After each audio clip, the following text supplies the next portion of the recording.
this video, I'll be talking about A Christmas Carol and in particular key quotations around the theme of transformation and redemption. If you find our video content useful, then like, subscribe and ring the bell to receive notifications of new videos as they arrive. Now, this first quote is a description of Scrooge in stave 1. At the end of the video, we'll get to contrast this with Scrooge's own description of himself in stave 5. Here we go. Oh, but he was a tight-fisted hand at the grindstone. Scrooge, a squeezing, wrenching, grasping, scraping, clutching, covetous old sinner, hard and sharp as flint, from which no steel had ever struck out generous fire, secret and self-contained and solitary as an oyster. Dickens uses a variety of literary devices to describe Scrooge's isolation and misery at the start of the novella. In particular, the similes and the metaphor here emphasise Scrooge's total lack of warmth or friendship. The next quote I'm going to talk about can be found in stave 3 when Scrooge is preparing to be shown some new scenes by the ghost of Christmas present. "Spirit," said Scrooge submissively, "conduct me where you will. I went forth last night on compulsion, and I learnt a lesson which is working now. Tonight, if you have aught to teach me, let me profit by it."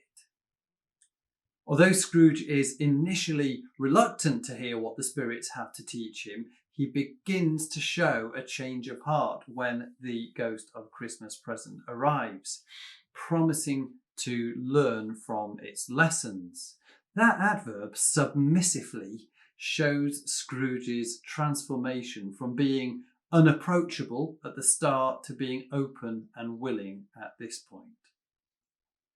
The third quote we'll look at features Scrooge begging for his life to the ghost of Christmas yet to come and can be found at the end of stave 4. "Spirit," he cried, tight clutching at its robe, "hear me. I am not the man I was. I will not be the man I must have been but for this intercourse. Why show me this if I am past all hope?" After the final spirit's visit, Scrooge promises to be a changed man. Dickens uses Scrooge's question here to show that it's never too late to change and start making amends for past mistakes. And finally, here's our quote number 4, capturing Scrooge in a cheery mood in stave 5. "I'm as light as a feather. I'm as happy as an angel. I'm as merry as a schoolboy. I'm as giddy as a drunken man. A Merry Christmas to everybody. A Happy New Year to all the world. Hello here. Whoop. Hello."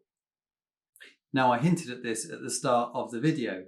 In this quote, Scrooge's use of similes to describe his happiness after his experiences are a callback to the use of similes at the beginning of the story.